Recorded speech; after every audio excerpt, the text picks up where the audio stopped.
meus amigos e minhas amigas! Sejam muito bem-vindos ao Periscópio, um canal dedicado a histórias e curiosidades. Meu nome é Thiago Queiroz e neste vídeo eu vou contar para vocês a história de uma tropa que serviu à Alemanha nazista durante a Segunda Guerra Mundial, o Batalhão Dirlewanger. O que diferencia esta tropa das inúmeras outras a serviço de Hitler é que ela era formada principalmente por assassinos, ladrões, estupradores, latrocidas, sequestradores e inclusive soldados expulsos do exército alemão. É isso mesmo, soldados que fossem expulsos do exército por uma corte marcial, fosse por insubordinação, por deserção, por algum crime de guerra ou qualquer outra infração, era considerado o soldado ideal para esta tropa e era recrutado. E o pior, o mais sanguinário, o mais psicopata de todos esses soldados era o seu próprio comandante, Oskar Dirlewanger. Se você gosta de histórias e curiosidades, deixe um like neste vídeo e se inscreva no canal enquanto roda a vinheta.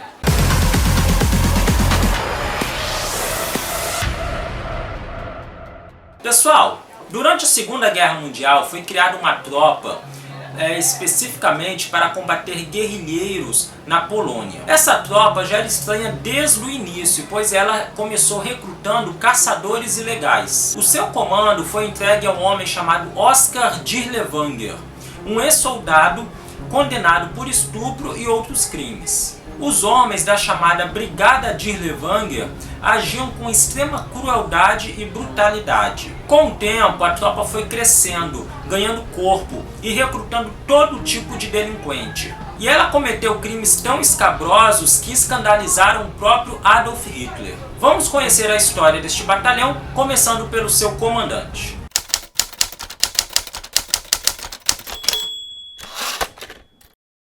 Pessoal, Oskar Dirlewanger nasceu no ano de 1895 na cidade de Würzburgo.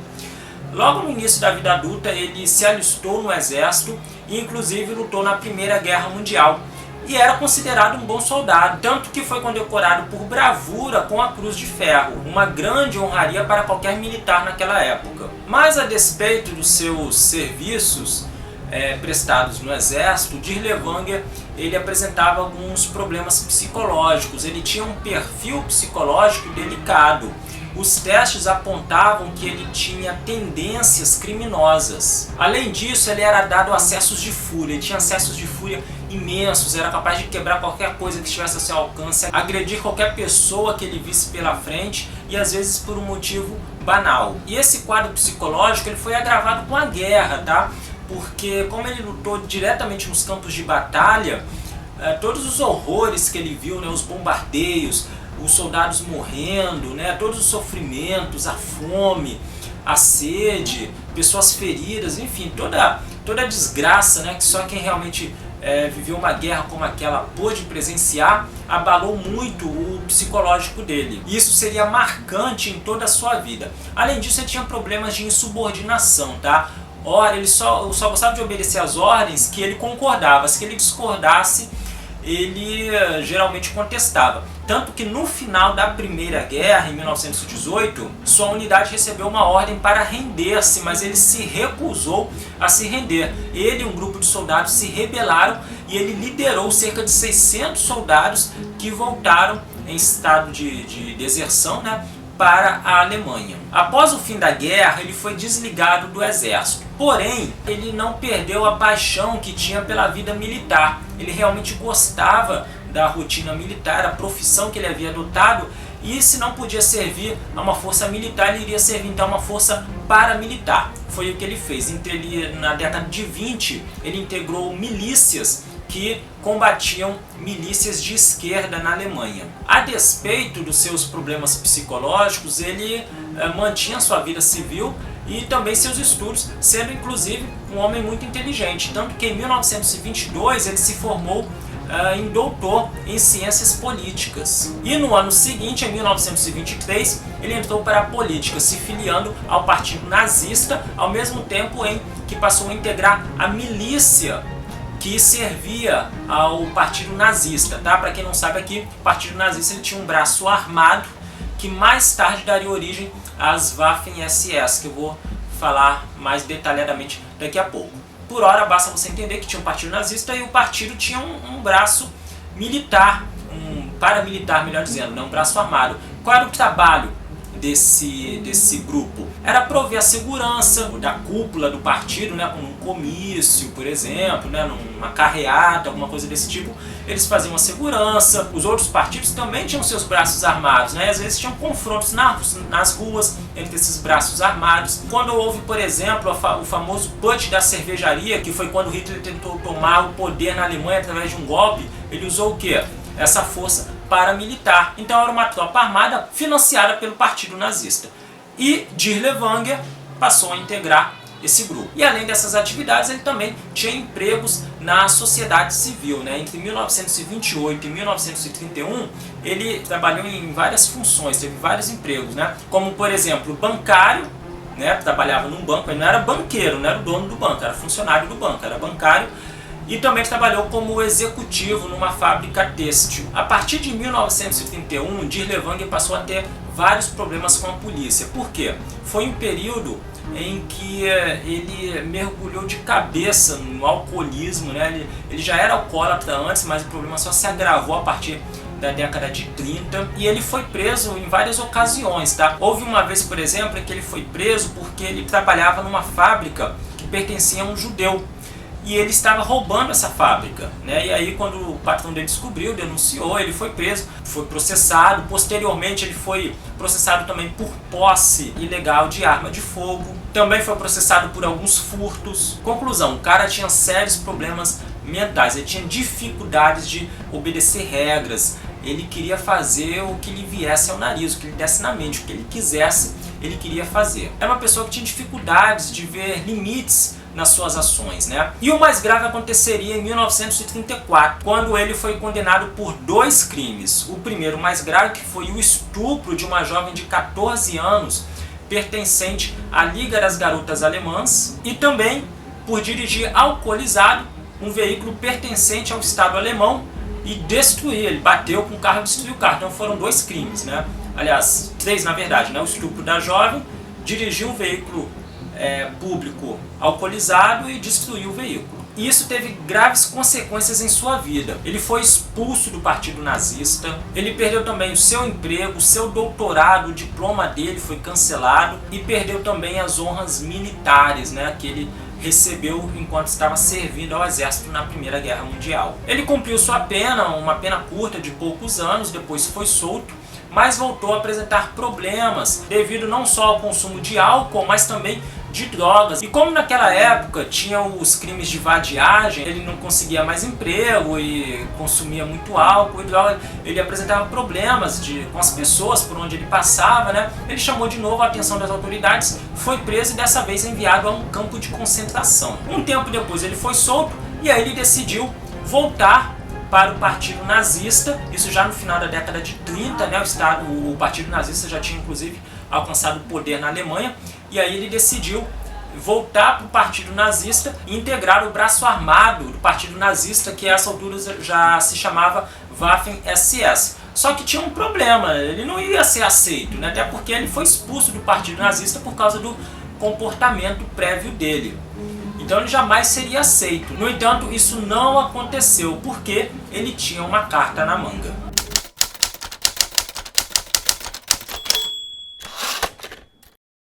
Àquela altura, Dirlewanger decidiu que queria entrar para as SS.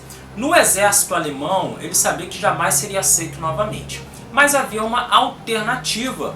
Ele podia entrar para as Waffen-SS, que era uma força paramilitar. Era uma tropa mantida pelo partido nazista. E quando Hitler se tornou chanceler da Alemanha, ele equiparou as Waffen-SS ao exército alemão. Então, veja, os membros da SS eram civis, tá? Mas eles faziam parte de uma organização paramilitar, uma tropa pertencente ao partido nazista, que era muito disciplinada. Eles tinham uma vida como uma vida de um militar qualquer, tá? De um militar, do mesmo militar que pertencesse ao exército alemão, ao exército aeronáutica, a marinha alemã.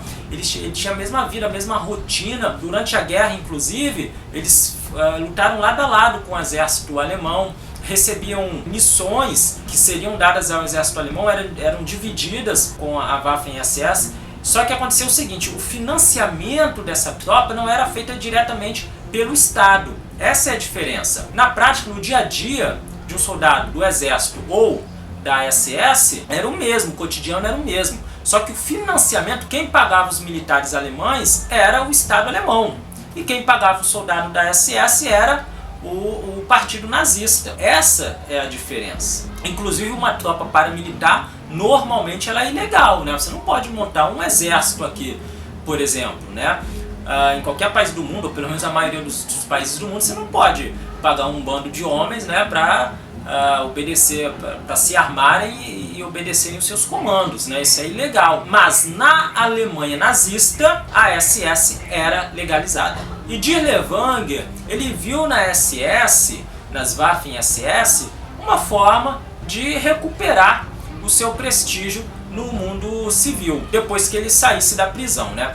Tanto que, enquanto ele estava na prisão, ele escreveu uma carta diretamente para quem? Para Heinrich Himmler, o comandante, não só o comandante da Waffen-SS, era o comandante supremo, como também amigo íntimo, pessoal de Adolf Hitler, amigo de longa data, né? Desde o início lá do partido nazista, Himmler e Hitler já discutiam como alcançar o poder e matar muitos judeus. Essa carta de Dirlewanger só não foi totalmente ignorada por Himmler graças a um homem chamado Gottlob Berger. Gottlob Berger era um oficial da Waffen-SS que servia no departamento de recrutamento. Mas além disso, ele era uma coisa ainda mais importante para Dirlewanger. Ele era seu amigo pessoal. Dirlewanger e Berger haviam lutado juntos, lado a lado, nos campos de batalha da Primeira Guerra Mundial. E Berger prezava muito Dirlewanger. Então, o que aconteceu? Berger advogou a causa de Dirlewanger. Ele agiu para beneficiar Dirlewanger dentro das Waffen-SS. Em outras palavras, ele interviu para que Dirlewanger fosse aceito. E isso aconteceu. Ele não só foi aceito na SS, como pouco tempo depois ele recebeu uma missão na Espanha. Ele foi enviado para a Espanha. Lá ele inclusive foi ferido e condecorado por bravura. Quando retornou, ele teve tudo que ele tinha perdido quando foi preso lá na década de 30, ele recuperou tudo. O seu diploma de doutor em cientista político foi recuperado, não sei qual seria o termo correto, né, mas foi restituído a ele. Ele foi aceito de novo no partido nazista, passou a ser um membro do partido nazista. Então todas as punições que ele havia sofrido quando ele foi preso na década de 30 pelo estupro lá da jovem de 14 anos, tudo isso foi reparado pelo Estado alemão. Quando Dirlewanger voltou da Espanha e se recuperou dos seus ferimentos, a SS chamou ele e falou para ele o seguinte: a gente está tendo alguns problemas com guerrilheiros lá na Polônia, estão provocando muitas baixas, então a gente vai criar uma tropa cuja missão será unicamente perseguir e matar esses guerrilheiros poloneses. E você será o comandante dessa tropa. E assim foi feito. Essa tropa foi criada em 1940. Seu nome oficial era 36ª Divisão de Granadeiros. Só que aconteceu o seguinte, eles já tinham o comandante, faltavam os homens para formar essa tropa, né? Onde que eles foram procurar esses homens? Eles chegaram à conclusão que o soldado que eles precisavam para a 36ª Divisão de Granadeiros eram caçadores ilegais. Pessoas que tinham sido presas na Alemanha por caça ilegal eram contactadas e oferecia anistia para elas em troca de serviço na Waffen-SS. E 55 homens aceitaram isso. E dessa forma, Dirlewanger começou a sua tropa, bem pequena, bem tímida, com 55 homens, né? Mas foi assim que nasceu o Batalhão Dirlewanger.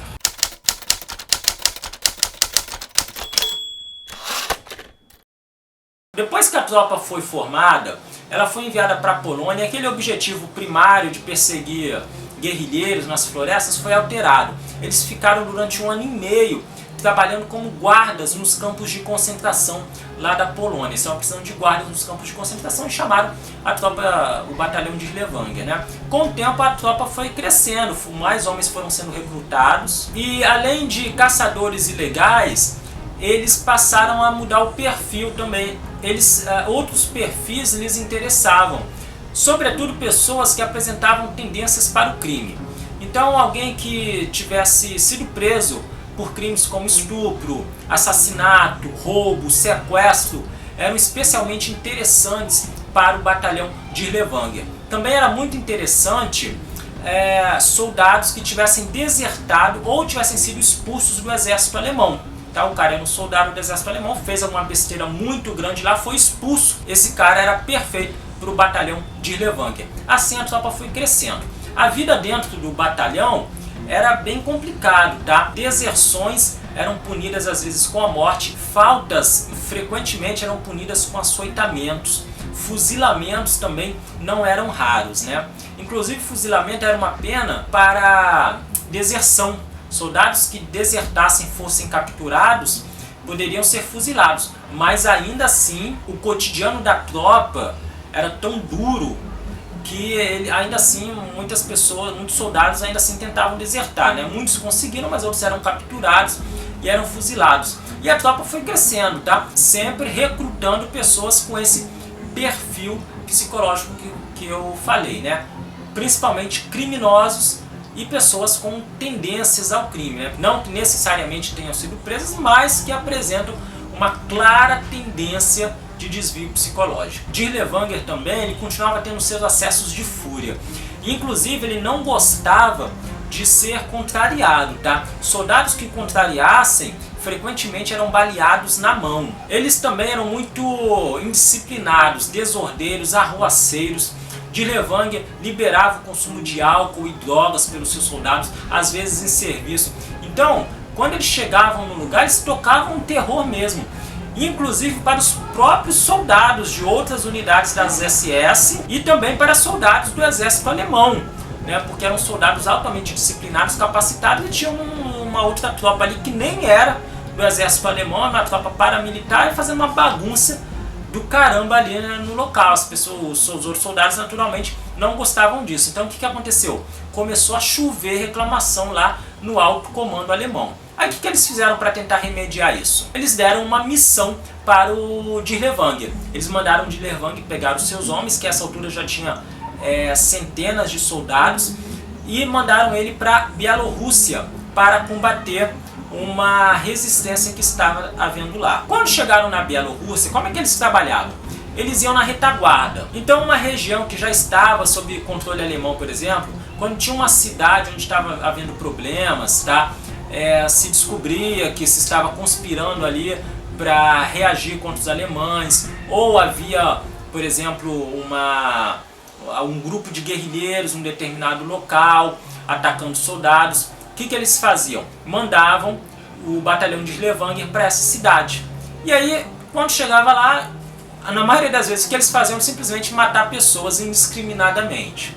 O método favorito deles era dominar uma cidade, um vilarejo, né, e apartar os homens das mulheres. Os homens eram levados para um local afastado, normalmente para dentro da floresta, eram executados com tiro na cabeça. As mulheres e crianças eram trancafiadas dentro de uma igreja.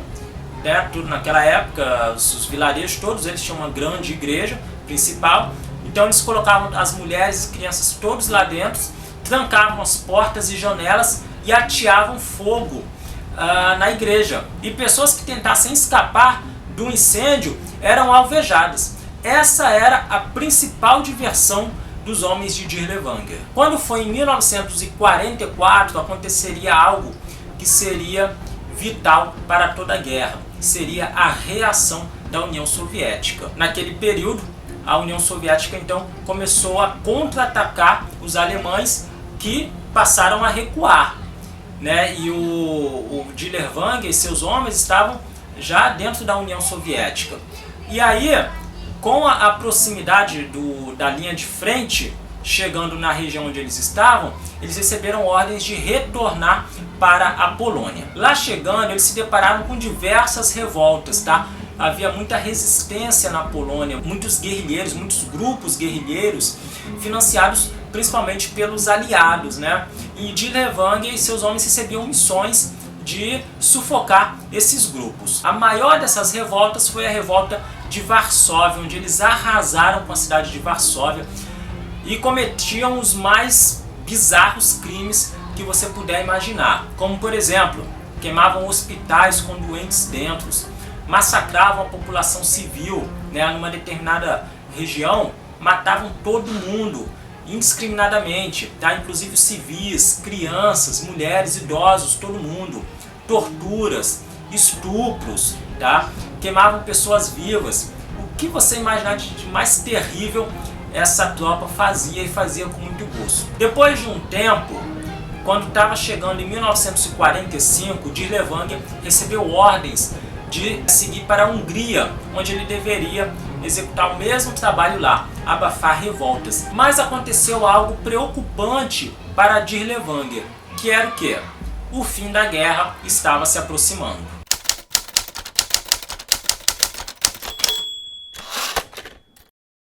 Então Dirlewanger, de fato, fez isso. Encetou uma marcha em direção à Hungria, onde ele foi ferido no peito, tá? E teve que deixar o comando de sua tropa temporariamente. Sua tropa chegou a ter no auge 15 mil homens. Bom, diante da missão que Dirlewanger recebeu, ele iniciou o cumprimento dela, né? Encetou uma marcha para a Hungria, mas ele sofreu um ferimento no peito. Ele foi baleado durante um combate. Na verdade, ele sofreu mais de 10 ferimentos enquanto comandava essa tropa, né? E levando esse tiro no peito, ele ficou incapacitado de exercer suas funções e foi temporariamente afastado para tratamento. E foi enquanto ele estava internado que a guerra acabou. E com a confusão que se instalou na Europa nos meses seguintes ao fim da guerra, ele sabia que ele tinha sua cabeça a prêmio. O que ele fez então? Ele tentou fugir. Ele se infiltrou na população civil,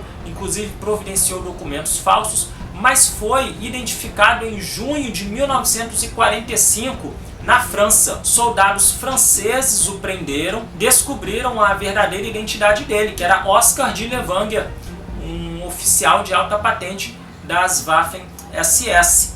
Quando eles descobriram quem ele realmente era, o que eles fizeram? Mandaram ele para a Polônia, entregaram ele para guardas poloneses. Qual a importância disso? Lembre-se que foi na Polônia que ele cometeu os seus maiores crimes e ele foi entregue aos cuidados desses guardas poloneses. O resultado é que os guardas não perdoaram ele, né? Espancaram ele durante 2 dias seguidos. Ele foi torturado ininterruptamente até que morreu.